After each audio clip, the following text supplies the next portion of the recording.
to the metal voice. The metal voice. The metal voice. The metal voice. Hats off to Dexter Ward and our fantastic new intro song. We're getting nothing but positive feedback. The Metal Rights. A great band. Check them out. The Metal Rights. Good Eddie Jimmy. Yeah. Hey everyone, welcome to a very special edition of the Metal Voice. We're just going to go back in time, Alan. We're going to just reflect on 2012. Okay. So today we're just going to do some funny moments, odd moments. You know, just you love these blooper shows. It's not a blooper show. It's not a blooper. It's just, you know, it's what? Going back in time. What is going this? back in time? What are we doing? What are you talking about? That's what we're doing. We're going back and just seeing some funny moments, some interesting moments, people we talked to, and some highlights. Highlights of the 2012. All right. Hope you enjoy it. Quick look at our season overall. Yes. Welcome to another edition of the Metal Voice. This week, Unisonic. Unisonic. So, right off the bat, they have a new album. Who's in this band? Who's in this band, Jim? Michael Kiske. Ex-Halloween. Yes. Place Vendôme. Yeah. Kiske, Somerville. Great singer. Yes. One of the greatest ever. Along with the guys from Pink Cream 69. Pink Cream 69. Another band that I like a lot. Me too. And that would explain why it sounds a little bit like Place Vendôme. It was the same producer, the bass player, Ward. Yes. His last name Ward is also the producer for the Place Vendôme album. So they had that connection. Yeah. And who did they bring in last minute? They had a few songs, I'm excited. Who is it? A few EPs last minute because of their connection on stage during the Avantasia tour. Yes. It was fun. They felt the magic being on stage together. Kai Hanson. Of course, the original guitarist, vocalist for Halloween. Yes. And he left shortly after Michael Kiske to go on to form Gamma Ray, of course. They say that there was a division between Michael Kiske, Kai Hanson, and the rest of the band at the time.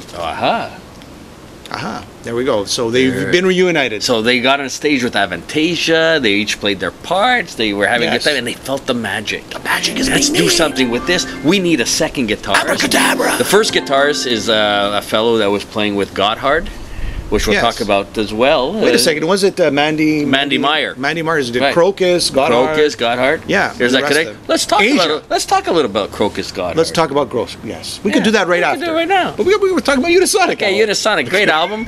Yeah. A few of them start off. You can see where it's like little Place Vendôme. Also, there's one Revolution. Yes. Revelation. Revelation. That sounds just like Dawkins.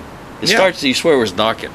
Yeah. But you got his voice, and say what you want about the music. Is it memorable, not memorable? It's catchy. It's a good album. It's catchy. It's a good album. It's more. It's got like a rock and roll feel. The more you listen to it, it's kind of like you turn on the radio. You turn on the radio and that song's playing. It's not heavy, and it's not on his wimpier side. Oh my God! Kind of Here's the wind. Here comes the wind, Alan. Here comes the wind. Okay, the wind died down. We're in tornado season here. Okay. Yeah. You know what? His voice is distinct. Yes. There's no one who could sing like this guy. What a voice. He's not singing those super highs. He's just singing well. Yeah. And he's got a distinct tone.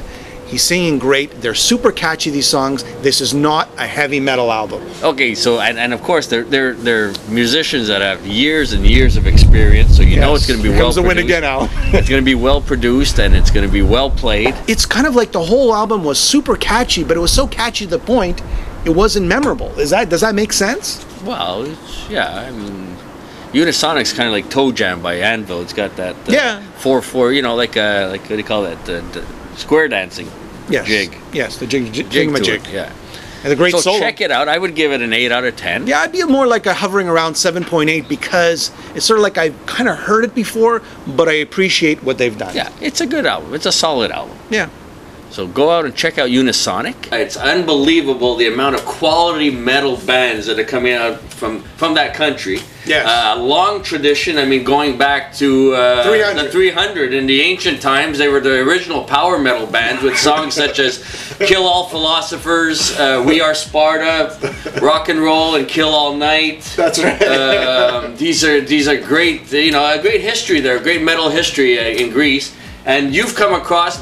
Thanks to our viewers over in Greece. We'll call them, what do we call them? Apollo 7. We'll call it the Apollo 7. You had a long flowing versus the first album cover with the punk style hair. Yeah. You still got the white t-shirt. You still got the skeleton-looking Eddie, like the flesh has been eaten off his body. I'm getting scared here right now. I'm getting scared. In the background, you actually got scenes from where they grew up on the East End, where they played on the Ruskin Arms, and you got a picture of Charlotte the Harlot up looking through the curtains, because they know something bad's happening on the street. And then you've got Eddie with the blood dripping from the axe, and the image of these two hands clasping as he's falling to the ground. Is that Margaret Thatcher? We don't know. Who is it? Who is it that's holding on and trying to hold on for dear life? It's Dennis Stratton. That's who it is. It's Dennis Stratton. Eddie with that evil smile. Seems that way. So, again, being prog, there's not something you can listen to on the first listen and say, yeah, good, bad, or indifferent. You have to invest. This is something that's why, even though it came out 6 months ago, we're reviewing it now. Because you have to. It's like a fine wine. You have to let it age. You know what? We're not like the other reviewers out there.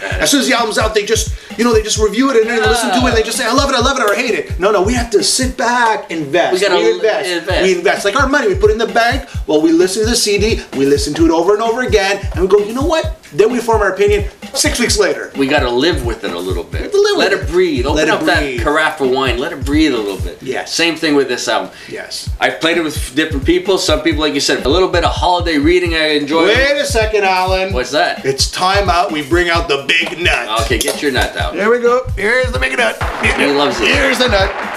Okay, so what's in the big nuts today? 2 books I just finished. Don't touch my nut. 2 influential guitarists, Tony Iommi. Big nut. Let's put the big nut down. Might hurt somebody, but don't put it away. Oh, yeah, big time. You've been called an anti-American for standing up, which I think you're a real American when you go with the forefathers and what they believed in. Definitely. But has anybody actually called you an anti-American by thinking the right way? Not to my face, but I'm sure it's happened. Yeah, I mean, because that's what they do, right? Yeah, of course. It's, there's been a lot of stuff said. I don't care about that. It's not. The good thing is that there's more and more people waking up in the States every day and starting to learn. And that what we have is, you have the system is like demonizing Occupy Wall Street, and they demonize the Tea Party, and they're saying that these guys are, socialists and communists, and these guys are right-wing fascists and racists and all this shit. And the truth is that both of those groups have a lot more in common than they don't. And if you get on the ground and you talk to the people, you'll see that these guys are aware of the Federal Reserve System, and so are these guys. Now, is everybody on both sides? Has Fox News infiltrated the Tea Party? Absolutely. Has the Republican neocons tried to take it over? Absolutely. But there's still a big part of that movement of people that really have an understanding of what's going on. And I think what you have going on all around the world are different levels of awakening. Like, people know something's wrong, and then they start learning, and then the more you learn, the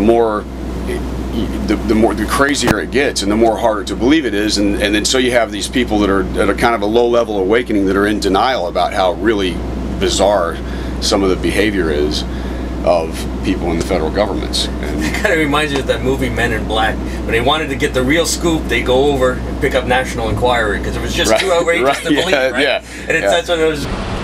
We're on the quest to find the Osborne's house. Drive 700 meters to 513 Doherty. 513 Doherty. On left. It's this one. Are we going to see bats? Bats with no heads? There's a car. Somewhere here. I think it's on the left. It's going to be on the left. 514? 250 meters. Arrive at 513 Oh, there it is. on left. Christopher, get out with me. Ozzies House is here. Are you filming? Yep. Let's go. Oh, it's so embarrassing. Ozzies House. Come on.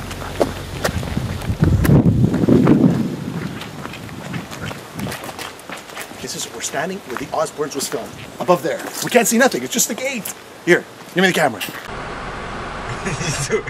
This is not funny. Can't see nothing. Ozzies House is somewhere in there.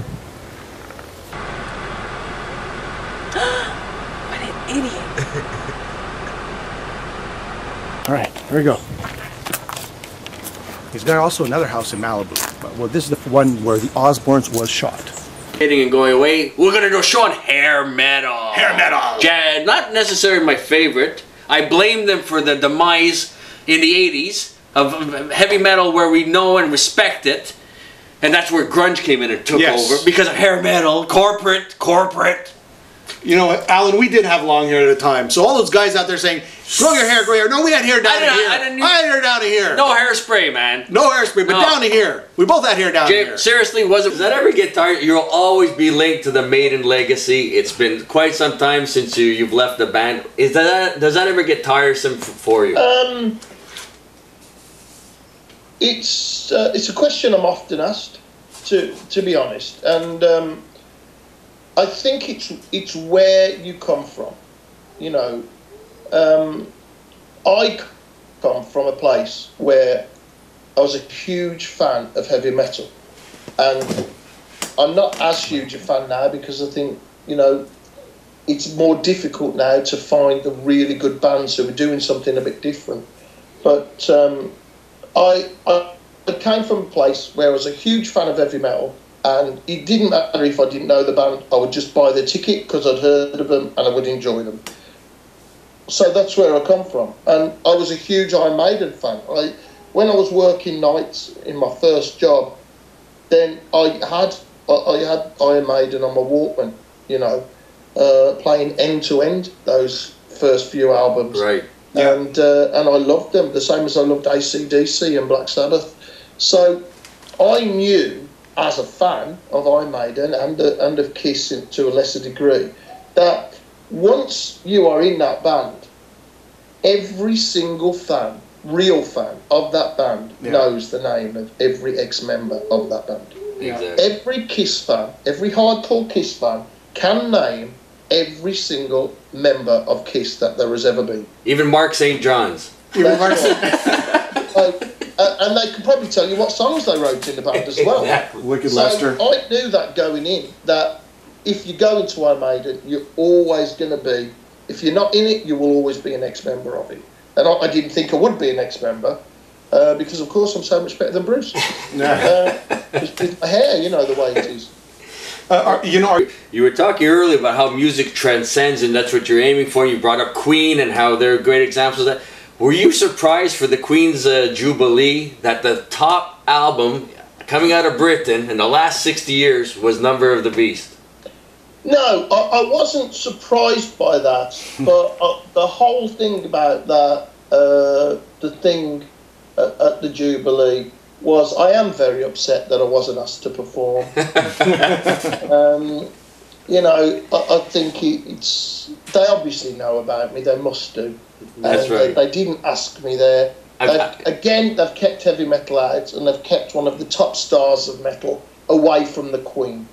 And, you know, all I wanted to do was say hello, Your Majesty. Yeah, that's it. I'm sure the invitation got lost in the mail. I'm sure it was there. It must be. That bloody postman again. Yeah. He's probably he went. You lost camera. Blaze, hold on 1 second, please. Guten Tag, welcome to the Metal Voice. Ich bin Jimmy. Ja. Hier ist Alan. Jawohl, ja. Good.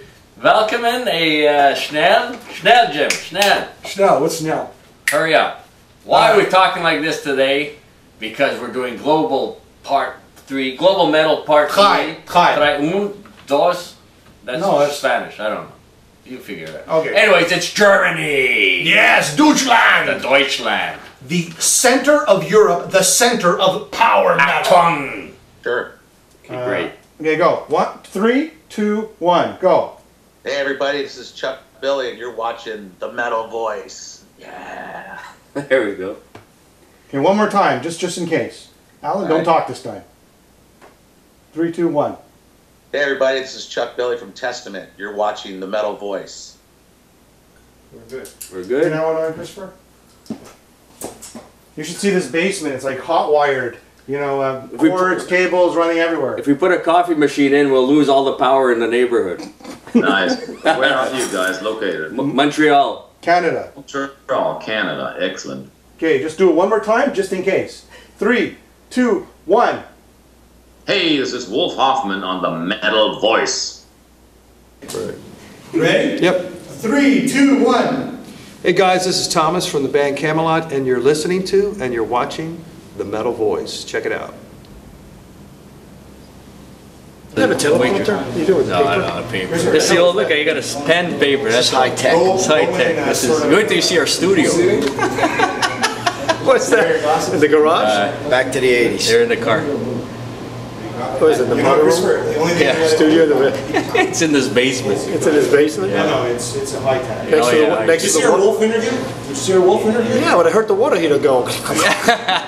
Yeah, Is it a dryer? It's like, half the time it's the dryer or the dishwasher. Sneakers in a dryer. Here we go. Number one. Number one, We're just Jim. going to set this up. I'll let you take it. From Ottawa, Jim loves these Ontario, guys. Canada. A trio. Joe. Wait, Joe Thrasher. Thrasher. Joe Thrasher. You can hear the influence. Joe Jim. Thrasher, Talk about the best Canadian band today in 2012. Why is that, Alan? They got speed, they got thrash, they got the classic sound. They're comical sometimes, yet they're serious other times. Joe Thrasher, go check them out.